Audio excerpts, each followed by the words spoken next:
ఈరోజు మన రాష్ట్రంలోన ఎలాంటి పరిణామాలు మహిళలు ఎదుర్కొంటున్నారు అని అన్నది ఈరోజు అంగన్వాడీ మహిళల మీద జరిగిన దాడుల్ని ఏ రకంగా పరిగణించాలో, అసలు మన రాష్ట్రంలోన ప్రభుత్వం ఉందా లేదా, ప్రభుత్వం ఉంటే ఒక మహిళా హోమ్ మినిస్టర్ అనిత గారి ఆధ్వర్యంలోన ఈరోజు అంగన్వాడీ మహిళల మీద రాష్ట్ర వ్యాప్తంగా అంగన్వాడీ మహిళల మీద జరుగుతున్న దాడుల్ని ఏ రకంగా ప్రజలు చూడాలి, అసలు మన ఆంధ్రప్రదేశ్లోన అసలు పాలన ఉందా లేదా, ఇంత దాష్టికమైన పాలనని ఆంధ్ర రాష్ట్ర ప్రజలు ఏనాడు చూసింది లేదు.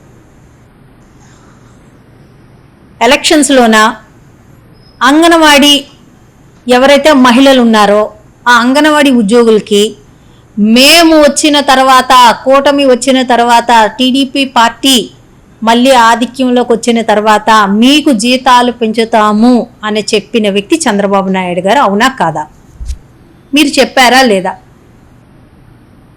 మీరు ఎలక్షన్లోన ఊదరకొట్టి అంగన్వాడీ మహిళల్ని ఘోరంగా మీరు మోసం చేసి వాళ్ళ చేత ఓట్లు వేయించుకొని ఈరోజు మీరు పాలనలోకి వచ్చిన తర్వాత ఈరోజు మహిళల మీద, అంగన్వాడీ మహిళల మీద జరుగుతున్న దాడులు ఏ రకంగా ఆంధ్ర రాష్ట్ర ప్రజలు తీసుకోవాలి? గతంలోన జగన్మోహన్ రెడ్డి గారి గవర్నమెంట్లోన అంగన్వాడీ ఉద్యోగస్తులకి జీతాలు పెంచడం జరిగింది. జీతాలు పెంచి వాళ్ళకి ఉద్యోగ భద్రతను కల్పించి వాళ్ళకి జీతాలు పెంచినా కానీ వాళ్ళు ఆ రోజు మళ్ళీ ధర్నా చేయడం అన్నది జరిగింది. ఇంకా మాకు జీతం పెంచాలి, ఈ వేతనం మాకు సరిపోవటం లేదు అని చెప్పి వాళ్ళ డిమాండ్ చెప్పడం అన్నది సమంజసమే.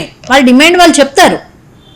కానీ ఏ రోజు జగన్ గారి గవర్నమెంట్లోనా వాళ్ళు ధర్నాలు చేసినప్పుడు ఈ రకమైన చర్యలకి, ఈ రకమైన దాష్టికానికి ఏ రోజు పాల్పడలేదు. ఆ రోజు మన హోమ్ మినిస్టర్ అనిత గారు కానీ, సబితా గారు కానీ, సంధ్యారాణి గారు కానీ వీళ్ళు వెళ్ళి ఏ రకంగా వాళ్ళకి మద్దతు పలికినారు, ఏ రకంగా మా గవర్నమెంట్ వచ్చిన తర్వాత మిమ్మల్ని చూస్తామమ్మా, మీ జీతాలు పెంచుతామమ్మా, ఈ గవర్నమెంట్ దారుణమైన గవర్నమెంట్ అమ్మా, వీళ్ళు మహిళల్ని మోసం చేసే గవర్నమెంట్ అమ్మా అని ఆ రోజు జగన్మోహన్ రెడ్డి గారు పాలనని మీరు ప్రశ్నించి వాళ్ళకి మేము అండగా ఉంటామని అన్న కళ్ళబొల్లి కవర్లు చెప్పిన ఈ అనితమ్మ హోమ్ మినిస్టర్ ఈరోజు మహిళల మీద వేకుజావున వాళ్ళ వస్త్రాలు ఒంటి మీద ఎలా ఉంది, వాళ్ళ చీర ఎలా ఉంది, వాళ్ళ బట్టలు ఎలా ఉన్నాయి అన్నది కూడా చూడకుండా దారుణంగా ఒక టెర్రరిస్టులాగా, ఒక ఖైదీల్లాగా, లేకపోతే ఒక ఉగ్రవాదుల్ని ఈడ్చికెళ్ళినట్టు ఈరోజు ఈడ్చికెళ్తున్నారే. ఇదేనమ్మా హోమ్ మినిస్టర్గా నువ్వు ఉండి మహిళలకి నువ్వు ఉద్ధరించే ఉద్ధరణ?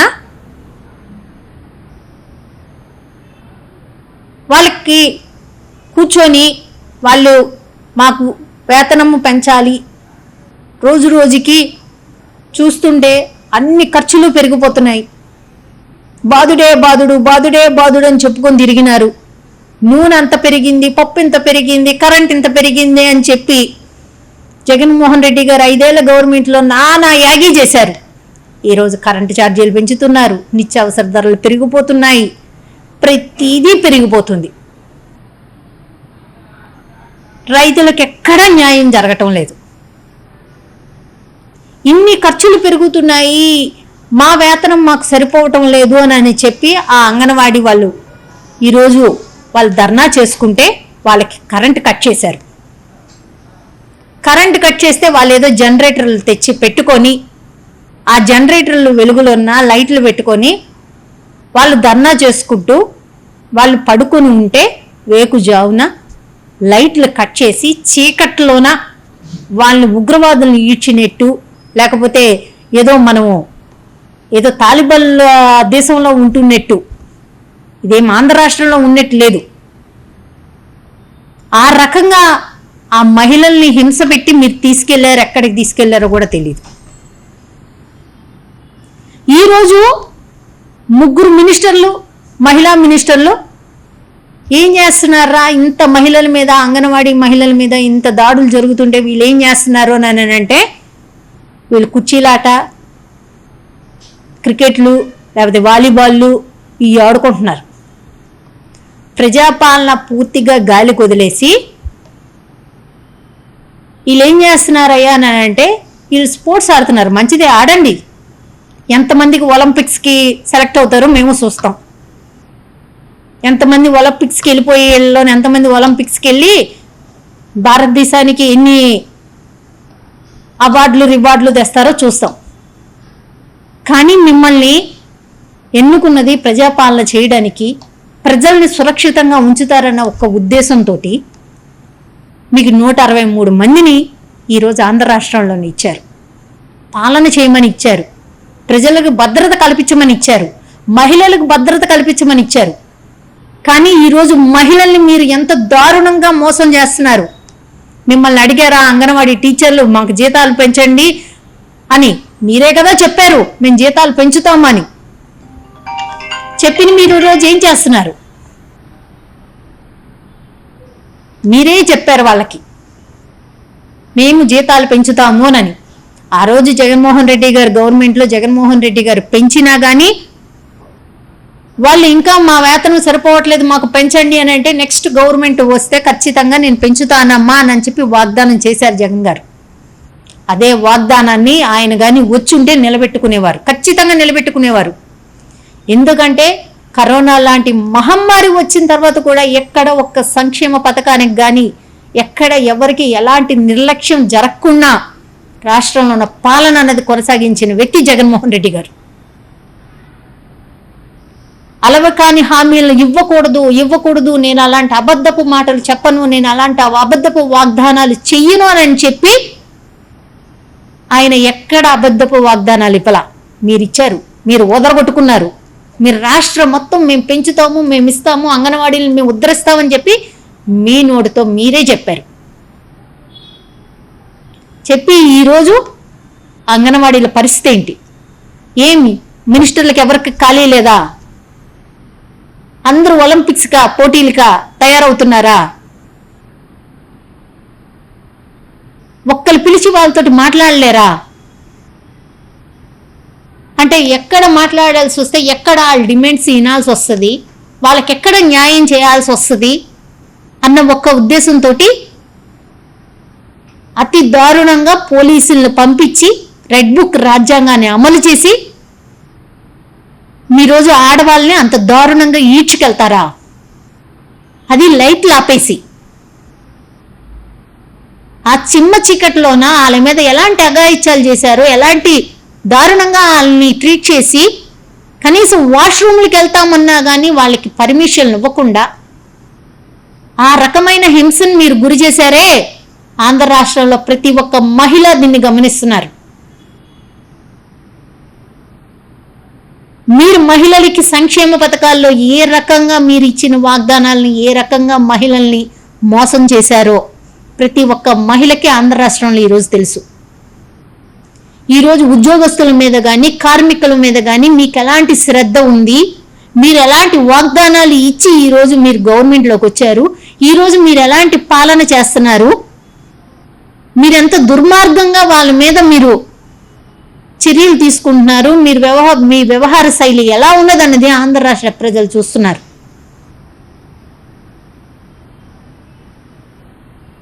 ఈరోజు పూర్తి స్థాయిలో అంగన్వాడీ మహిళలకి ఇలాంటి అన్యాయం కొనసాగితే మాత్రం వైఎస్ఆర్సీపీ పార్టీ ఊరుకునే పరిస్థితి లేదు. మహిళా విభాగం మహిళల మీద జరుగుతున్న దాష్టికానికి మేము బయటకు వస్తాము. ఖచ్చితంగా అంగన్వాడీ మహిళలకి న్యాయం జరిగేంత వరకు వైఎస్ఆర్సీపీ పార్టీ తరపున జగన్మోహన్ రెడ్డి గారి ఆదేశాలతోటి మేము పోరాడతామని తెలియజేస్తున్నాను.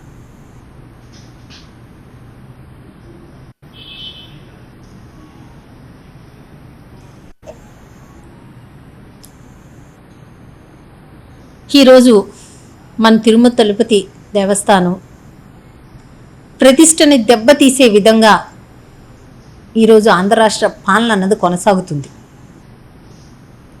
కొన్ని కోట్ల మంది ప్రజలు వాళ్ళ మనోభావాలు దెబ్బతీసే విధంగా ఈరోజు ఆంధ్ర రాష్ట్రంలోన బిఆర్ నాయుడు గారి వ్యవహారం అన్నది మనం చూస్తున్నాం. ఏ రోజైతే టీటీడీ చైర్మన్గా బిఆర్ నాయుడు గారిని పెట్టడం జరిగిందో ఆ రోజు నుంచి తిరుమల తిరుపతిలోన ఎన్ని రకాలుగా తిరుమల తిరుపతి దేవస్థాన ప్రతిష్టను దెబ్బతీసే విధంగా అక్కడ కార్యక్రమాలు జరుగుతున్నాయన్నది ఆంధ్ర రాష్ట్ర ప్రజలందరూ చూస్తున్నారు. ఇప్పటి వరకు 54 మంది చైర్మన్లు తిరుమల తిరుపతిలోన ఉన్నా కానీ ఏ రోజు ఇలాంటి ఒక నీచమైన కార్యక్రమాలు కానీ ఇలాంటి ఒక వ్యవహారాలు కానీ ఏ రోజు బయటపడింది లేదు. కానీ ఈరోజు దేవస్థాన ప్రతిష్టని దెబ్బతీసే విధంగా దేశ విదేశాల్లో ఉన్న భక్తులు కానీ మన భారతదేశంలో ఉన్న కోట్లాది మంది భక్తుల మనోభావాలు దెబ్బతీసే విధంగా ఈరోజు తిరుమల తిరుపతి దేవస్థానం అన్నది ప్రతిష్ట అన్నది దెబ్బతీసే విధంగా ఈ టీడీపీ ప్రభుత్వము ఈ కూటమి నాయకుల వ్యవహారం అన్నది కొనసాగుతుంది. మొన్నటి వరకు చూసాం, కల్తీ లడ్డు కల్తీ లడ్డు కల్తీ లడ్డు అన్నారు. సుప్రీంకోర్టు చీఫ్ పొండే అంది.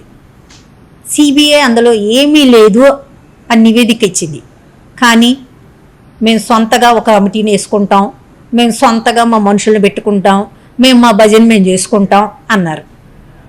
కానీ ఈరోజు ఆంధ్ర రాష్ట్ర ప్రజలకు కాదు, భారతదేశ ప్రజలకు కాదు, దేశ విదేశాల ప్రజలకు కూడా అర్థమైంది లడ్డూలోన ఎలాంటి కల్తీ లేదు. దేవదేవుని ప్రసాదాన్ని కూడా వీళ్ళు రాజకీయాలకు వాడుకుంటున్నారు.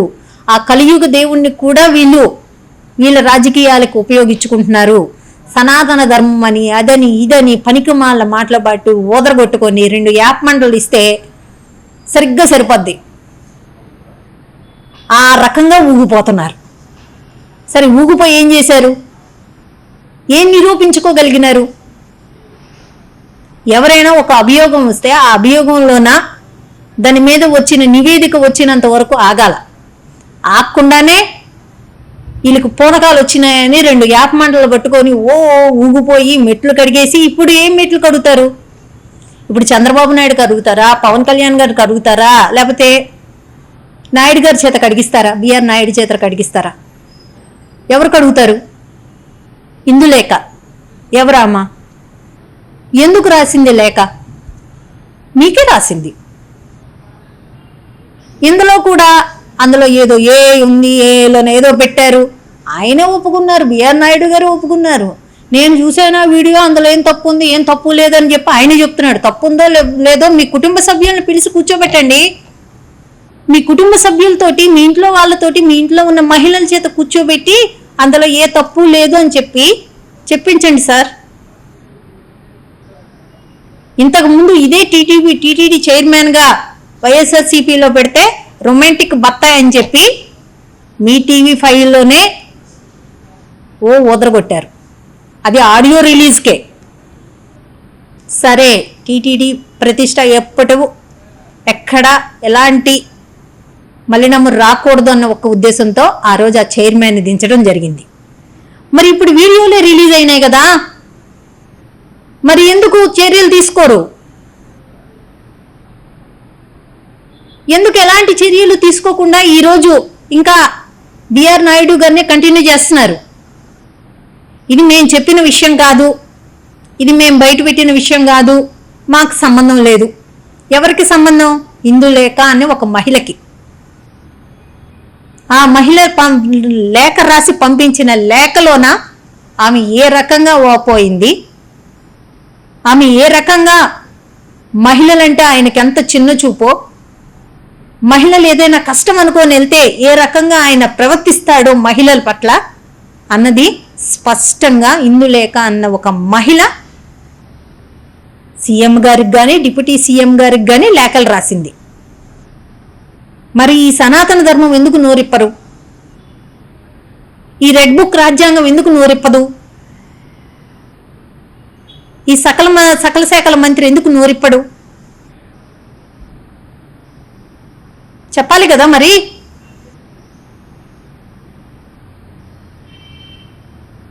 వైకుంఠ ఏకాదశి నాడు ఏ రోజైనా మనం తిరుమల తిరుపతిలోని చూసామా? క్యూ లైన్లో తొక్కిసలాట. 6 మరణించారు. అదే తిరుమల తిరుపతిలోన మద్యం యథేచ్ఛగా తాగుతున్నారు. క్యూ లైన్లో ఉన్న భక్తుల్ని విసిగిస్తున్నారు. మొన్న క్యూ లైన్లోన ఒక భక్తుడికి పాము కాటేసి ఆ భక్తుడు ఎక్కడికక్కడే మరణించడం జరిగింది. ఎగ్ బిర్యానీలు దొరుకుతున్నాయి. ఇది ఈ 2 ఏళ్ల కాలంలోనే ఎన్ని, ఏ రోజైతే బిఆర్ నాయుడు అన్న వ్యక్తిని చైర్మన్గా పెట్టారో ఆ రోజు నుంచి ఇన్ని రకాల తిరుమల తిరుపతిలోన ఇన్ని రకాలుగా ఆ వెంకటేశ్వర స్వామి బయటపడుతున్నారు. ఇవన్నీ అయినా కానీ మీకు ఎలాంటి భయం లేదు. మన శాసన మండలిలోన వెంకటేశ్వర స్వామి ఫోటోను పట్టుకొని శాసన మండలి సభ్యులు తిరుమల తిరుపతి లడ్డూ మీద ఈరోజు సభ జరగాలి అని చెప్పి వెంకటేశ్వర స్వామి ఫోటోను పట్టుకుంటే అక్కడ ఉన్న మంత్రులు అందరూ వాళ్ళు చెప్పులు వేసుకొని పట్టుకున్నారు. ఇది చాలా పాపము, ఇది చాలా అన్యాయం, పాపం జరిగిపోయింది అని చెప్పారు. సరే, మరి ఈరోజు దీని మీద ఆ రోజు మాట్లాడిన మంత్రులు ఎందుకు మాట్లాడరు?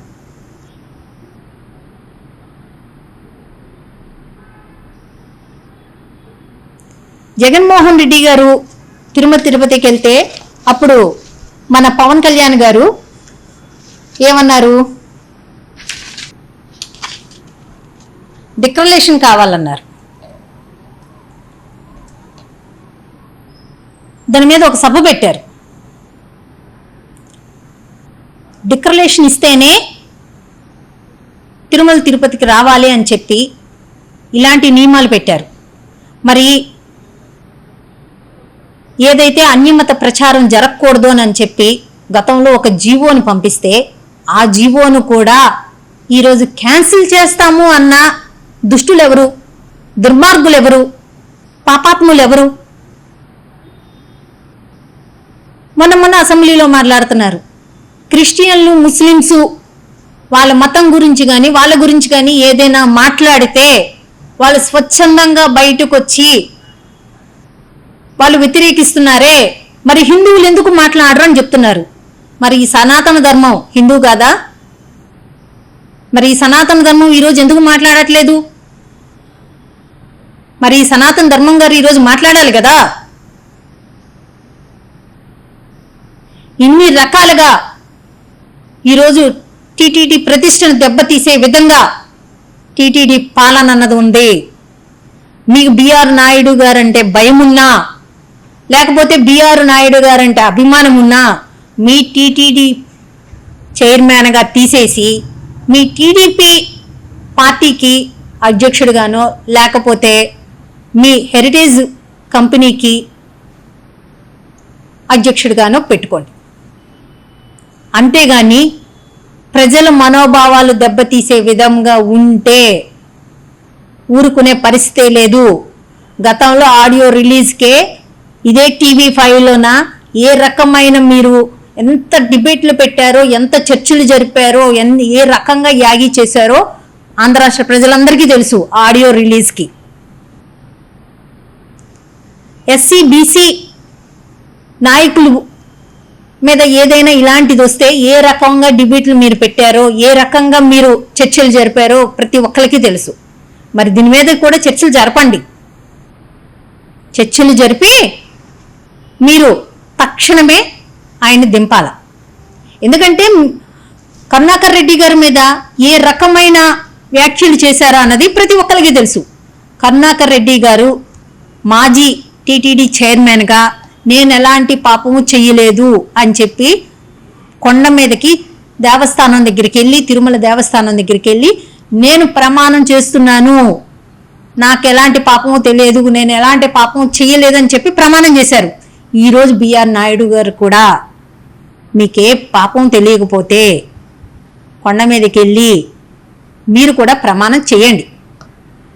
చేసి మీరు మీ సత్యశీలతని నిరూపించుకోండి. అంతేగాని మీకు ఒక మీడియా ఉందని మీ భజన మీరే చేయించేసుకుంటే జనాలేం పిచ్చోళ్ళు కాదు. భక్తుల మనోభావాలు దెబ్బతినే విధంగా ఈరోజు బిఆర్ నాయుడు గారి వ్యవహారం ఉంది కాబట్టి తక్షణమే ఆయన్ని చైర్మన్గా దింపాల్సిన అవసరం ఈ కూటమి నాయకులకు ఉంది. ఈరోజు బీజేపీ నాయకులు కూడా దీని మీద స్పందించాల్సిన అవసరం ఎంతైనా ఉంది. సుప్రీంకోర్టు ఇచ్చినా, సిబిఐ ఇచ్చినా మీకు చీకొట్టినా సిగ్గు లేదు. సిగ్గు లేకుండా ఇంకా ఇంకా ఇంకా ఇంకా మీరు దిగజారుతున్నారు. ఇంకా ఎంతకన్నా దిగజారలేరు అని అనుకున్నా ఇంకా దిగజారిపోతున్నారు. తక్షణమే బిఆర్ నాయుడుని చైర్మన్గా దింపాలి. ప్రజల మనోభావాలని, భక్తుల మనోభావాల్ని కాపాడాల్సిన బాధ్యత చంద్రబాబు నాయుడు గారికి ఉంది. దీని మీద వెంటనే చర్యలు చేపట్టకపోతే మాత్రం ఊరుకునే పరిస్థితి లేదని తెలియజేస్తుంది.